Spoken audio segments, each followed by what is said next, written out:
Sky edge YouTube ಚಾನಲ್ಗೆ ನಿಮ್ಮೆಲ್ಲರಿಗೂ ಸ್ವಾಗತ. ದಿನದ ಪ್ರಮುಖ ಪ್ರಚಲಿತ ಘಟನೆಗಳಿಗೋಸ್ಕರ ಈ ಚಾನಲ್ನ ಲೈಕ್ ಮಾಡಿ, ಶೇರ್ ಮಾಡಿ, ಸಬ್ಸ್ಕ್ರೈಬ್ ಮಾಡಿ. ಬಿಹಾರದ ಸಚಿವ ನಿತಿನ್ ನಬೀನ್ ಅವರನ್ನು ಬಿಜೆಪಿಯ ರಾಷ್ಟ್ರೀಯ ಕಾರ್ಯಾಧ್ಯಕ್ಷರನ್ನಾಗಿ ನೇಮಿಸಲಾಗಿದೆ.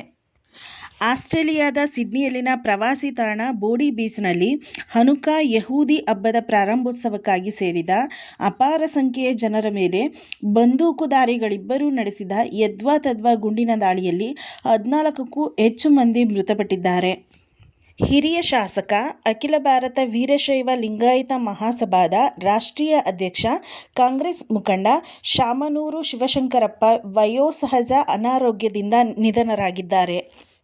ಉಡುಪಿ ಜಿಲ್ಲೆಯ ಕುಂದಾಪುರದ ಉಳ್ತೂರು ನಿವಾಸಿ ಕೊರಗ ಸಮುದಾಯದ ಡಾಕ್ಟರ್ ಕೆ. ಸ್ನೇಹ ಅವರು ನವದೆಹಲಿಯ ಯೂನಿವರ್ಸಿಟಿ ಕಾಲೇಜ್ ಆಫ್ ಮೆಡಿಕಲ್ ಸೈನ್ಸ್ನಿಂದ ಡಾಕ್ಟರ್ ಆಫ್ ಮೆಡಿಸಿನ್ (MD) ಪದವಿ ಪಡೆದಿದ್ದಾರೆ.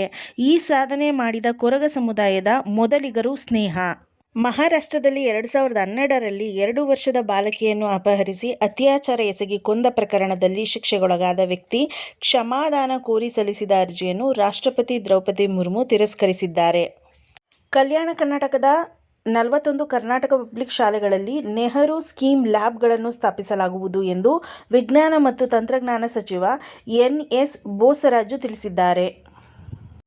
2026ರ ಮಾರ್ಚ್ ವೇಳೆಗೆ ಭಾರತೀಯ ಬಾಹ್ಯಾಕಾಶ ಸಂಶೋಧನಾ ಸಂಸ್ಥೆ ಇಸ್ರೋ 7 ಉಡಾವಣಾ ಕಾರ್ಯಾಚರಣೆಗಳನ್ನು ಕೈಗೊಳ್ಳಲಿದೆ. ಇದರಲ್ಲಿ ಉಪಗ್ರಹ ಮತ್ತು ಕ್ವಾಂಟಮ್ ಕೀ ಡಿಸ್ಟ್ರಿಬ್ಯೂಷನ್ ತಂತ್ರಜ್ಞಾನಗಳಿಗಾಗಿ ಸ್ವದೇಶಿ ನಿರ್ಮಿತ ವಿದ್ಯುತ್ ಪ್ರಪೋಸಲ್ ವ್ಯವಸ್ಥೆಗಳನ್ನು ಪ್ರದರ್ಶಿಸುವುದು ಹಾಗೂ ಗಗನಯಾನ ಯೋಜನೆಯ ಮೊದಲ ಮಾನವರಹಿತ ಕಾರ್ಯಾಚರಣೆಯೂ ಸೇರಿವೆ. ಸರ್ಕಾರಿ ಸ್ವಾಮ್ಯದ ಭಾರತೀಯ ಸ್ಟೇಟ್ ಬ್ಯಾಂಕ್ ಗ್ರಾಹಕರ ಅನುಕೂಲಕ್ಕೆ ಯೂನೋ ಆ್ಯಪ್ನ ಹೊಸ ಆವೃತ್ತಿಯನ್ನು 2.0 ಬಿಡುಗಡೆ ಮಾಡಿದೆ.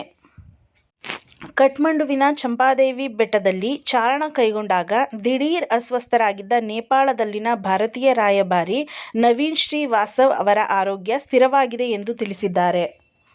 ವಿದೇಶಾಂಗ ಸಚಿವ ಎಸ್. ಜೈಶಂಕರ್ ಅವರು ಯುರೋಪಿನ ಕೆಲವು ದೇಶಗಳು ಮತ್ತು ಬ್ರಿಟನ್ ಹಾಗೂ ಈಜಿಪ್ಟ್ನ ವಿದೇಶಾಂಗ ಸಚಿವರನ್ನು ಭೇಟಿಯಾಗಿದ್ದಾರೆ. ರಷ್ಯಾ ಉಕ್ರೇನ್ ಯುದ್ಧ ಕೊನೆಗೊಳಿಸುವ ನಿಟ್ಟಿನಲ್ಲಿ ಉಕ್ರೇನ್ ಅಧ್ಯಕ್ಷ ಜೆಲೆನ್ಸ್ಕಿ ಹಾಗೂ ಅಮೆರಿಕದ ರಾಯಭಾರ ಅಧಿಕಾರಿಗಳು ಜರ್ಮನಿನ ಬರ್ಲಿನ್ಗೆ ಭೇಟಿ ನೀಡಿದ್ದಾರೆ. ಥಾಯ್ಲೆಂಡ್ ಮತ್ತು ಕಾಂಬೋಡಿಯಾದ ಯುದ್ಧವು ಮುಂದುವರೆದಿದ್ದು, ಗಡಿಗಳ ಪಕ್ಕದ ಭೂಮಿಗಾಗಿ ಎರಡೂ ದೇಶಗಳು ದೀರ್ಘಕಾಲದಿಂದಲೂ ಹೋರಾಟ ನಡೆಸುತ್ತಿವೆ.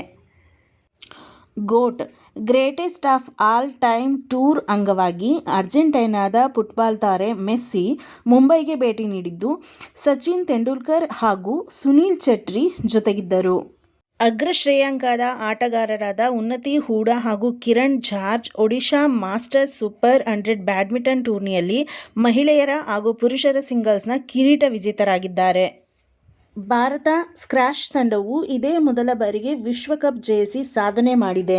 ಭಾರತ ತಂಡದ ವೇಗದ ಬೌಲರ್ಗಳ ಬೌಲಿಂಗ್ನಿಂದಾಗಿ ದಕ್ಷಿಣ ಆಫ್ರಿಕಾದ ಬ್ಯಾಟರ್ಗಳ ವಿರುದ್ಧ 3ನೇ ಟಿ20 ಪಂದ್ಯದಲ್ಲಿ ಜಯಭೇರಿ ಬಾರಿಸಿತು. ಕಾಂಪಿಟೇಟಿವ್ ಸ್ಟೂಡೆಂಟ್ಗೆ ರಿಲೇಟೆಡ್ ಆಗಿರುವಂತಹ ಡೈಲಿ ಕರೆಂಟ್ ಅಫೇರ್ಸ್ ಈ ಚಾನಲಲ್ಲಿ ಬರ್ತಿದೆ. ಸೊ ಪ್ಲೀಸ್ ಲೈಕ್ ಮಾಡಿ, ಶೇರ್ ಮಾಡಿ, ಸಬ್ಸ್ಕ್ರೈಬ್ ಮಾಡಿ, ಸಪೋರ್ಟ್ ಮಾಡಿ. Thank you.